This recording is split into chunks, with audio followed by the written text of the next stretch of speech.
Welcome to the Psych Central show, where each episode presents an in-depth look at issues from the fields of psychology and mental health. With your host, Gabe Howard, and featuring Vincent M. Wales.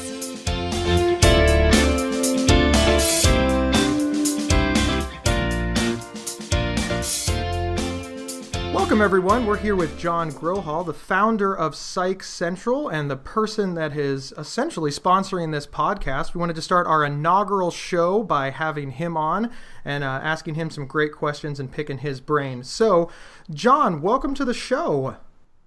Great to be here.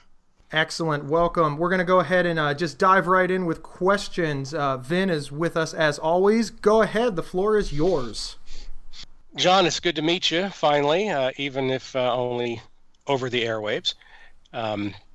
Gabe talks a lot about you, and I got to tell you, I'm very impressed with Psych Central, and it's just an amazing site. Thank you. It's a labor of love and passion as much as it is my day job. So, tell us a little bit about yourself, your credentials, your hobbies, your life. Just give it to us. Introduce yourself. Sure. Where to start? I'm a ordinary guy who grew up in the college town of Newark, Delaware. That's where I was born and raised, and went to the University of Delaware in Newark. Lovely school. Majored in psychology with a theater minor. Spent a lot of time in the theater as in college, in backstage kinds of things. But most of my love and passion was devoted toward psychology and my hobby as a kid, which was computers. I never thought the two could come together. So when I decided to pursue psychology as the sensible career, though the one that seemed to really speak to me the most, I decided to go to graduate school and applied and got accepted into what's now known as Nova Southeastern University in beautiful Fort Lauderdale, Florida. And my intention was to become a therapist. See clients throughout the day and mostly work with adults. That was my intention. And spent 4 years in school and 1 year on internship pursuing that intention. And learning the tricks of the trade and everything that it takes to be a good therapist, and a good psychologist. But in 1990, my first year of grad school, something changed that made me rethink the road that I was on. And the thing that changed was my childhood best friend, who I've known all my life up to that point, took his own life. And that was in my first semester of my first year of grad school, and it was very it was a very difficult thing to come to grips with, and to this day, it's something that I still think about almost not every day, but at least once a week. And time doesn't go by that I don't think about how life would have been different if he was still in it. He was a really good guy, and he was just really struggling with the breakup of his first real romantic relationship, and he just was really having difficulty with it. So when that happened, and here I am in grad school, 1,000 miles away from friends and family and home, I decided to turn to something that I was used to turning to for fun and entertainment, which was going online and turning to computers and discovering the big world of the internet at the time. And this was 1990, 1991. and it was just amazing to me. There are these things called news groups, which today we'd probably call discussion groups, like a forum. Um, and I found that they had some discussion forums for mental health issues. And to me, this was just astounding and amazing, because people were using this technology not to exchange porn or to play games, although they were doing much of those two things as well, but to connect with other people on an emotional level, and to learn from one another's experiences, using the computer in a way that I just never envisioned, and never could have thought of, that people would just use simple text, and that's all it was at the time, simple text, to do these things. So I found it very very powerful, and I used the support groups at the time to help myself through through a difficult time in my life. At that time, it also sort of lit a light bulb above my head and made me think, hey, it would be great if more people knew about these things, because this was pre-World Wide Web. And so these internet news groups were very difficult to find. You couldn't get them at every university, because not every university carried all of the different groups that were available. And so I spent a couple of years indexing all those support groups, and learning about all the various types of support groups that were available for mental illness issues, for rare diseases, for like cancer support, you name it. And I took it upon as a sort of duty to help people learn more about these things, and get the indexed out there. In 1995, when the web was really starting to catch on, I decided to put all those indexes of these support groups on a website, so that I wouldn't have to keep publishing them over and over again on various groups. And that is how Psych Central was born. To put this, not to interrupt you, but to put this in a little bit of perspective, this was before Google was even founded, correct? Yeah, this was before Google. This was at the time that Yahoo was a web directory, with editors, with real live humans who sat there and indexed websites that they came across by hand. There were no algorithms or computer searches that did this automatically in 1995, although they were on the horizon and shortly to come. But this was pre-WebMD, pre-Google. But it just to me it seemed like it needed to be done. People needed to know about these great resources that were available, because if it helped me and it was helping thousands of other people, it could help millions of people if people only knew about them. So John, how hard was it to get it established, and what kind of time frame were you looking at for when you achieved what you would consider to be success? Well, back then you have to realize too that I was doing this sort of as a hobby on the side while I was going to grad school, and got out of grad school with the same kinds of massive amounts of student debt that kids are complaining about today.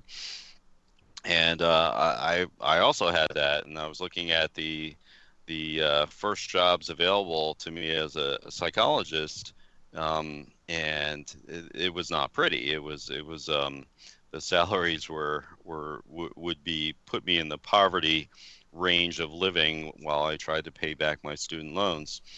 So I found a company who was willing to pay me to design and build a bigger version of my personal website, Psych Central at the time, and to launch that and make it sort of just a the first mental health portal out there, which is what we used to call things, portals.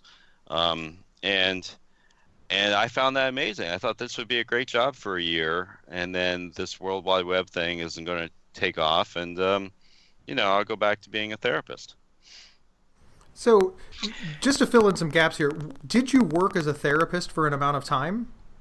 No, never worked as a psychologist. I was I was trained in a number of clinical settings. I was a what they call a psychology trainee, so I was doing therapy while in grad school. It's part of your training. I worked at a university counseling center, the Community Mental Health Center in South Florida, which at the time was being run by Nova Southeastern University.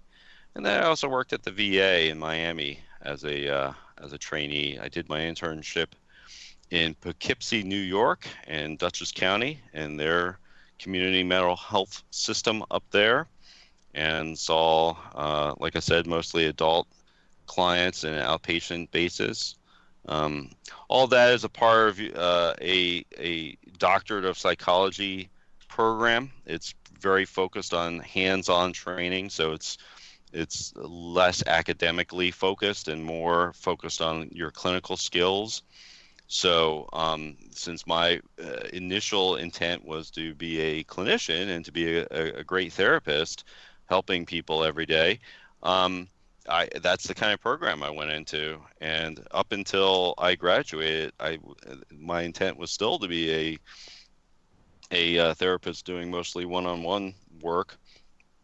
But the harsh realities of the economy hit me at that time, and I said, I will try this internet thing. But honestly, I said, I think this will last like a year, and then I'll go back to being a therapist, and I'll get my license, and I'll take it from there. Like this will be a nice 1 or 2 year diversion.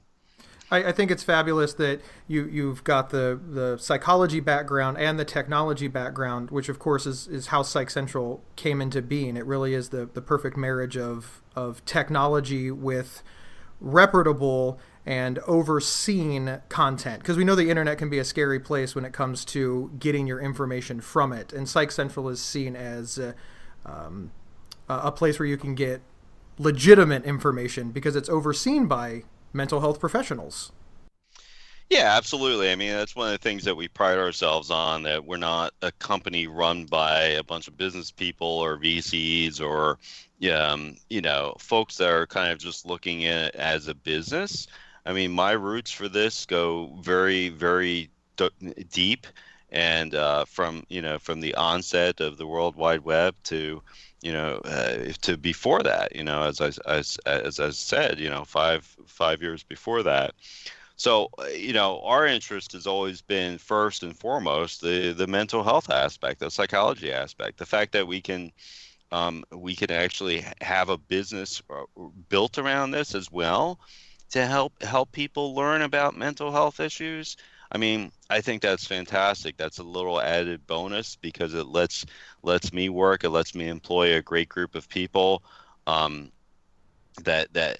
work on Psych Central day in, day out. They are largely thankless with the amount of work that they do, and you cannot imagine. I mean, at the core of it, today we are primarily an online publishing company. We're like a Huffington Post or WebMD. But we do it on a much, much smaller scale, a much smaller budget. We work primarily as a virtual company.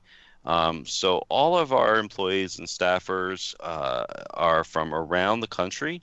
We employ mostly, people that work from home. And we even have some people that work internationally too. So I think it's been a wonderful, flexible business model that has really allowed us to grow very large very quickly, but also give a lot of people the experience of helping us build this thing, who normally probably wouldn't have had that opportunity because we don't require people to move to a specific geographic location to come work for us. So, like yourself.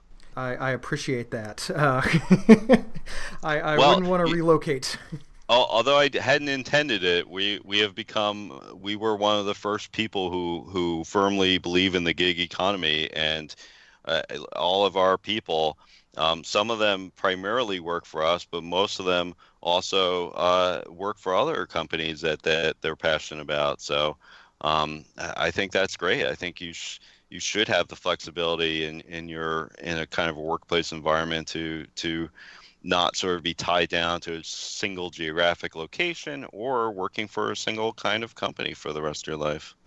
Makes perfect sense. We've got time for 2 more questions. I'm going to let Vin ask one. I'm going to take the last one. Vin, go. John, the internet is an amazing thing. It's filled with fantastic sites like Psych Central and some not so fantastic sites. How do you feel the internet is positioned to? Does it provide more benefit or detriment? Is there even a way to measure that? I think it's a hard thing to measure, but I think on the whole of it, we can't look at the past 20 years of how the internet has evolved and not say it hasn't helped millions of people. And I think primarily you can go back to the 1990s when we were just providing information primarily and letting people know, hey, this is what depression is. This is what bipolar disorder is. It's not something to be afraid of. Knowledge is power. So the more people learned about it, the more they were empowered to do something about it and to understand treatment options and not have them sort of explained paternalistically by a doctor. You now, as a patient, you can now go into your doctor's office, whether it be from a mental illness or a health concern, and you can have a lot of information. You can have more information than the doctor has about your condition. And I think that is the real power of the internet. More recently, I think, we've seen the power of social networking and social media and bringing people together and sharing these concerns out in the open. And that is the only way we will ever, really combat discrimination and stigmatization of these concerns, is when we can all share our stories and not be embarrassed by them. Hear, hear. I agree. John, the last question we have, it's going to be a tradition on the show. This is just the first episode, so it's not a tradition yet. But we're interviewing you. Thank you so much. You get to pick any question that you want, and then you get to answer it, and that's going to go ahead and close us out. Well, that certainly is a twist, huh? Any question I could ask myself. And you have to answer it. And I have to answer it. Well, didn't see that one coming. Well, here's the question, because I talk a lot about mental illness and I talk a lot about what we do at Psych Central and how hopefully we've helped a few people in our 20 years of existence. But I don't talk a lot about the little personal tidbits of my life. And I think maybe just a little sort of trivia question would be nice about, hey, who are you? What's your